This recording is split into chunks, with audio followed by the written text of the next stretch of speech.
Awesome. Hey, good morning, folks. Small audience, but I think we can still go. Today we're going to be talking about SACI. SACI is a framework for building decentralized applications that are actually decentralized. Quickly about myself, I am Madhavan. I am one of the co-founders of Questbook. You can find us at questbook.xyz. Um, what I'm going to be really talking about today is how we should be building decentralized applications and some of the learnings that I've had while building Questbook. So I'm going to shamelessly use Questbook as setting the context for what we're going to be talking about today.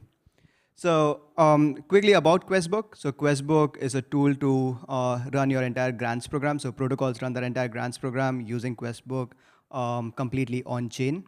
What that means is these protocols, for example, Polygon, Ocean Protocol, Perp, all of them are using Questbook to disperse hundreds of thousands of dollars every week.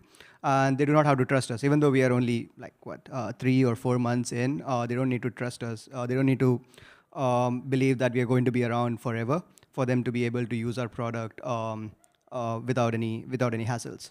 So the reason that I believe that they trust us with all the money is because our product is completely decentralized, in the sense that even if we want to steal money, we can't, right? And that is verifiable in the code. And that's what I'm going to be talking to you about today. All the decentralized applications that we see out there should have this property. And that is something that I believe a lot of developers in the ecosystem are not adhering to. I did a small research. It's published on my blog. You can check it out later. But the core understanding there is most of the developers are writing Web2 code in Solidity.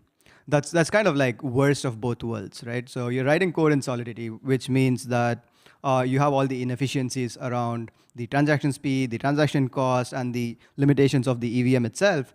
But at the same time, you're not even harnessing the benefits that Web3 gives you or Solidity gives you. So it's just like the worst of both worlds. And today I'm going to be talking to you about most of the mistakes that people are making, something that I've been seeing across various code bases. So the first problem that I see is people are not adhering to trustlessness. I know we keep hearing these terms over and over again, but today I'm going to be talking to you about specifics of the mistakes that I see people making in code. So what does trustlessness even mean? If you ask yourself the question, hey, does this app assume that there needs to be an honest actor who is running this entire app? And can they pull the plug on you, on the user? I think that's a question that all of us should be asking. And I'll show you an example of where trustlessness is kind of not adhered to. So here's an example of an NFT project that had about $4 to $5 million of transaction volume. And they had this little line in their smart contract which says, remove NFT token. So what this really means is, even though it says only the owner can remove an NFT, it assumes that the owner is not going to do bad things. It assumes that the owner will not fraudulently take away the NFTs from a particular user. So I think this is a major anti-pattern that we see over and over again. I think only owner as a keyword is a really useful library by OpenZeppelin, but I think it's massively misused in such scenarios where it's being used to just override some of the features in the product itself. So this is not trustless, right? So this is not trustless because you have to trust the owner over here to not fraudulently revoke your NFT tokens. The second thing I want to talk about is censorship resistance. Again, this is closely related to trustlessness, but in the sense that can someone ban a particular user from using the product because of subjective reasons, right? So it is okay to ban a user as long as the rules for banning a user is encoded into the smart contract itself. But if it is dependent on a subjective judgment, I think that's really bad. And I see a lot of projects using not adhering to censorship resistance. And here's an example.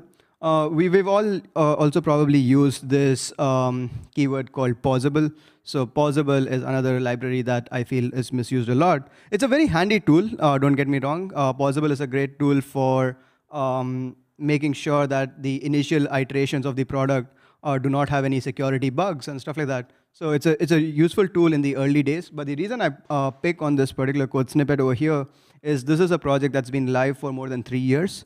And it's a contract that has been having volume since the last 3 years, which I believe is a long enough time to iron out all of the bugs and make sure that there are no upgrades required anymore. So I think possible over here is an anti-pattern again. Just to give you an example, right? So let's say this is an NFT project, and if you're seeing some kind of activity happening on the Discord channel where there's a whale that's going to come and scoop in some of these NFTs, the owner over here can go and pause the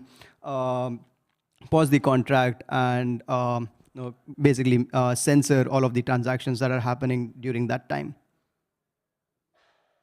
And the last thing that I want to talk to you about is permissionlessness. Again, the question to ask is, can other people or contracts use your product without having, without needing the permission of the person who has deployed the contract?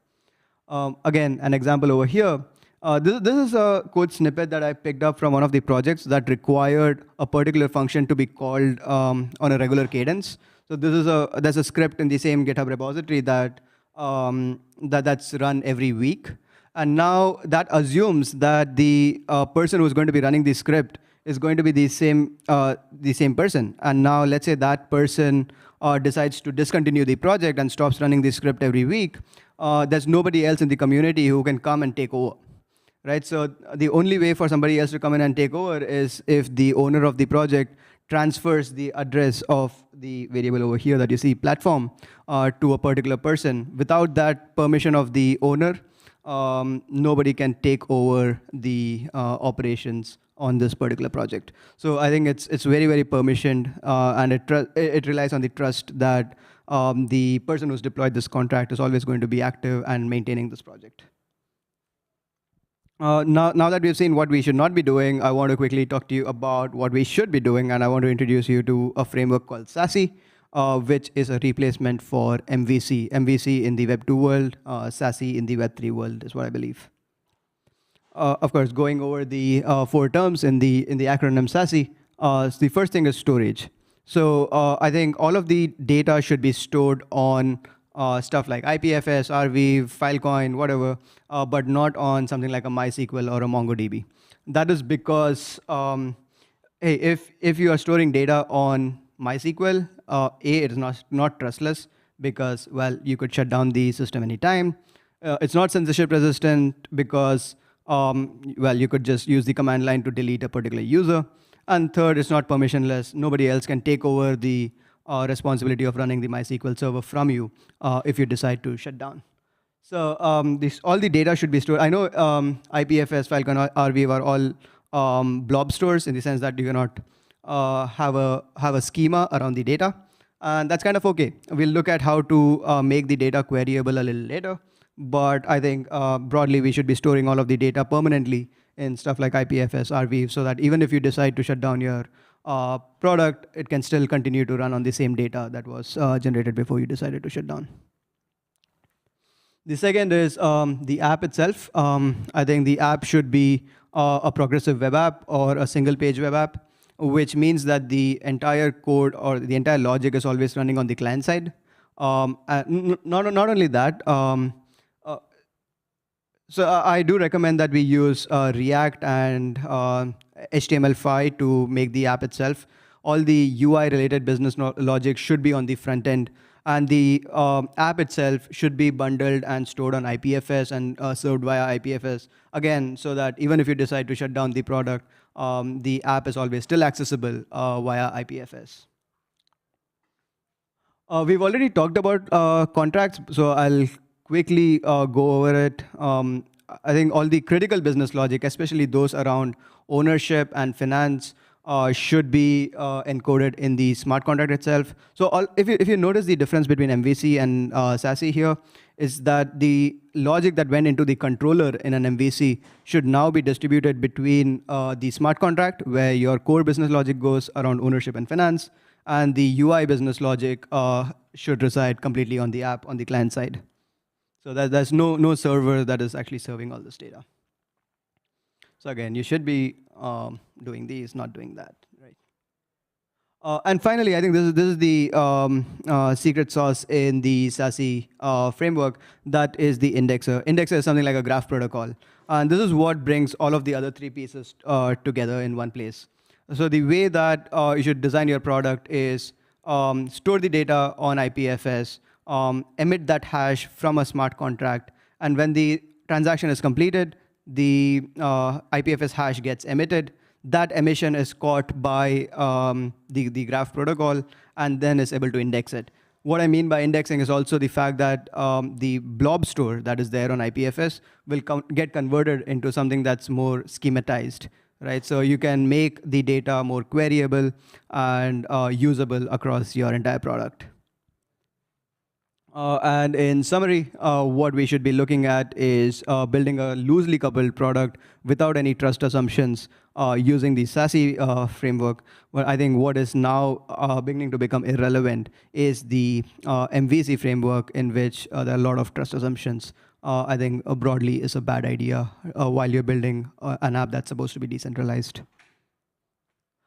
That's about it. Finally, I think that's a bonus for people in the audience or people watching online, is if there's somebody who is willing to build an equivalent of Ruby on Rails for SACI. Ruby on Rails is for MVC. SACI is a new framework if somebody is willing to build the application framework for that. We're giving out a grant for $5,000 in each CC. And if you're building it, here's the link that you can visit and get more details on how to get the grant for $5,000. Thank you.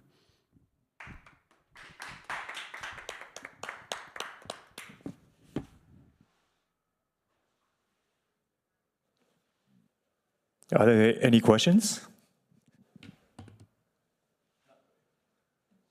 Not today. Thank you.